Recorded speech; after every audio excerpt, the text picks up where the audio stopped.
तो hi friends, welcome to the channel. So दोस्तों, सोचो आप रोज माइनिंग कर रहे हो, डिसिप्लिन फॉलो भी कर रहे हो, और जब वेरिफिकेशन का दिन आता है कोई और आपसे पहले लाइन में खड़ा मिलता है आपको।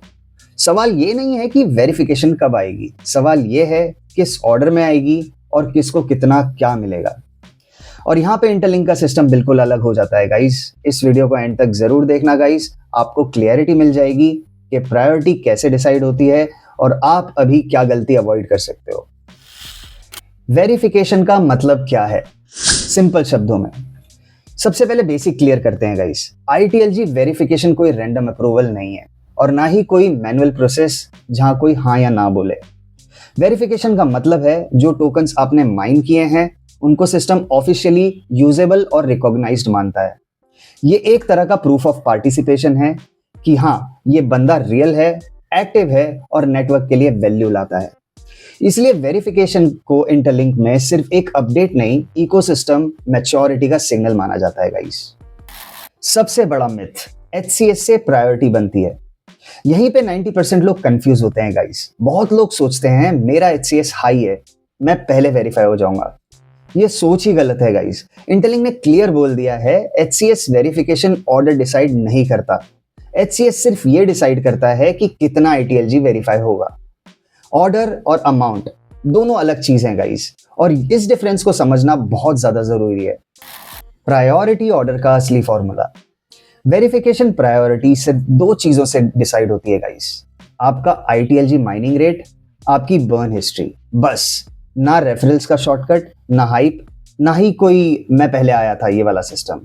सिस्टम सिर्फ आपके बिहेवियर को देखता है गाइस। माइनिंग रेट सिर्फ एक क्लिक नहीं है गाइस, ये एक सिग्नल है।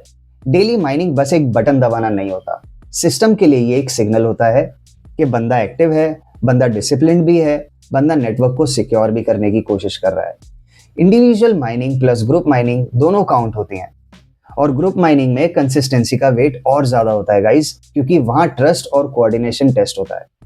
सिंपल लैंग्वेज में, जितना कंसिस्टेंट आपका माइनिंग उतना स्ट्रॉन्ग आपका प्रोफाइल और उतनी ऊपर आपकी वेरिफिकेशन की पोजीशन।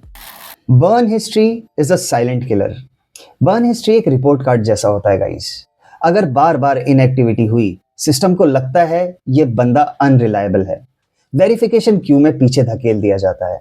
और अगर बर्न क्लीन है या मिनिमल है, सिस्टम को कॉन्फिडेंस मिलता है ये बंदा सीरियस है। इसलिए बोला जाता है गाइस, लेस बर्न मोर ट्रस्ट, अर्लियर वेरिफिकेशन। मेरा पहले बर्न हुआ था, अब क्या? ये सबसे जेन्युइन सवाल है गाइस। इंटरलिंक का सिस्टम पनिशमेंट बेस्ड नहीं है, रिहैबिलिटेशन बेस्ड है। मतलब अगर पहले गलती हुई है लेकिन अब कंसिस्टेंसी आ रही है, सिस्टम आपको वापस ऊपर लेकर आ जाएगा। रिकवरी मैकेनिज्म इसी के लिए बनता है गाइस। इंपॉर्टेंट ये नहीं है कि कल क्या हुआ, इंपॉर्टेंट ये है कि आप आज क्या करने वाले हो। एचसीएस का रियल रोल बहुत सिंपल। अब एचसीएस को सिंपल एग्जांपल से समझो गाइस। सोचो दो लोग सेम दिन वेरीफाई हुए, दोनों का माइनिंग रिकॉर्ड अच्छा था, दोनों का बर्न हिस्ट्री क्लीन है, लेकिन एक का एचसीएस स्ट्रॉन्ग, दूसरे का वीक। स्ट्रॉन्ग एचसीएस वाला ज्यादा परसेंट आईटीएलजी अनलॉक करेगा। इसलिए बोला जाता है guys, order is equal to behaviour, amount is equal to reputation. Verification क्यों इतना इंपॉर्टेंट स्टेज है गाइस? वेरिफिकेशन सिर्फ यूजर्स के लिए नहीं होती गाइस, नेटवर्क के लिए भी होती है। इस स्टेज पे सप्लाई ट्रांसपेरेंट होती है, ट्रस्ट मेजरेबल होता है, इंस्टीट्यूशंस कॉन्फिडेंस बिल्ड करती हैं। इसलिए इंटरलिंक वेरिफिकेशन को इंस्टीट्यूशन रेडी माइलस्टोन मानता है। हाल्विंग प्लस वेरिफिकेशन का कॉम्बो। हाल्विंग का मतलब है नए टोकन्स धीरे आएंगे, स्कैरसिटी बढ़ेगी, और जब स्कैरसिटी के साथ वेरिफिकेशन आती है तो वेरीफाइड टोकन्स का वेट और ज्यादा हो जाता है।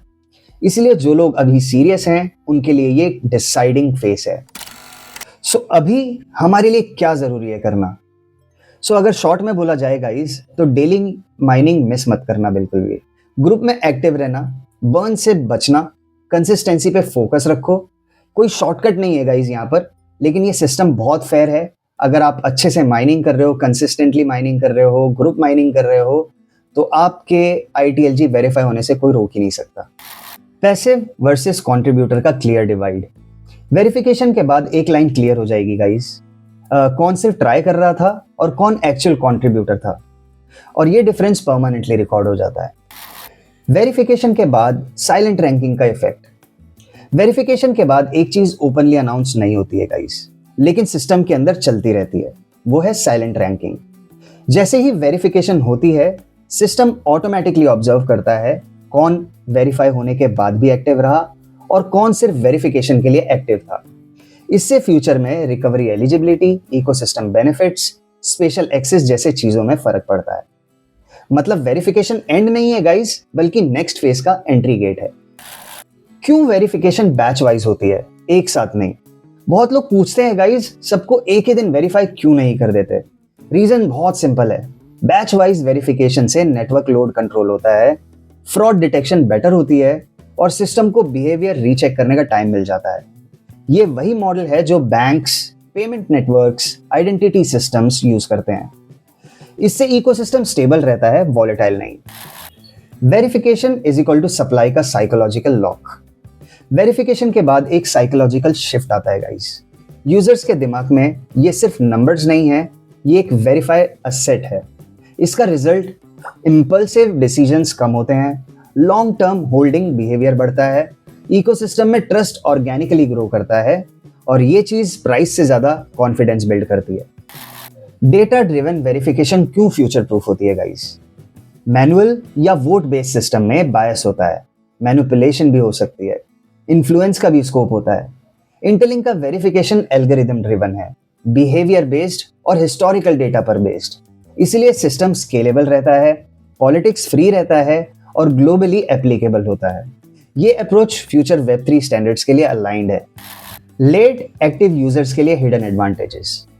अगर कोई यूजर पहले कैजुअल था लेकिन वेरिफिकेशन से पहले फुल्ली डिसिप्लिन्ड हो गया, तो सिस्टम उसको इग्नोर नहीं करेगा। एल्गोरिदम रीसेंट कंसिस्टेंसी को भी वेट देता है, सिर्फ हिस्ट्री को नहीं। वेरिफिकेशन के बाद इकोसिस्टम का बिहेवियर क्यों चेंज होता है? वेरिफिकेशन के बाद कम्युनिटी के क्वेश्चंस मैच्योर हो जाते हैं, स्पैम कम हो जाता है, सीरियस डिस्कशन बढ़ जाता है, क्योंकि वेरीफाइड यूजर्स का स्टेक रियल होता है और रियल स्टेक वाले यूजर्स ज्यादा रिस्पॉन्सिबल होते हैं। ये नेचुरल एवोल्यूशन है किसी भी सीरियस नेटवर्क का guys. Why verification is not a reward event? बहुत लोग वेरिफिकेशन को फेस्टिवल जैसे ट्रीट करते हैं। रियलिटी, वेरिफिकेशन एक फिल्टरिंग इवेंट है, रिवॉर्ड इवेंट बाद में आता है। इस स्टेज पे सिस्टम सिर्फ डिसाइड करता है कौन कितना ट्रस्टेड है। जो ये डिफरेंस समझ गया वही लॉन्ग रन में सर्वाइव कर पाता है। सो दोस्तों, लास्ट में मैं आप लोगों को सिर्फ यही कहना चाहता हूं कि ITLG वेरिफिकेशन एक लॉटरी नहीं है, ये एक मिरर जैसा है। आपने जितनी मेहनत डाली, सिस्टम उतना ही वैल्यू आपको वापस देगा। विंडो ओपन है पर हमेशा के लिए नहीं। आज का एक्शन कल का रिजल्ट डिसाइड कर सकता है आपका। सो दोस्तों, अगर आपको ये वीडियो इन्फॉर्मेटिव लगा हो तो वीडियो को एक लाइक जरूर कर दीजिएगा, शेयर कर दीजिएगा अपने दोस्तों के साथ और हाँ, चैनल को सब्सक्राइब जरूर कर लेना गाइस, क्योंकि ऐसे अपडेट आप मिस नहीं करना चाहोगे। सो दोस्तों, आज के वीडियो में इतना ही था। आई होप आपको ये वीडियो अच्छा लगा हो। मिलते हैं अगले वीडियो में अगले अपडेट के साथ। तब तक के लिए नमस्कार एंड टेक केयर।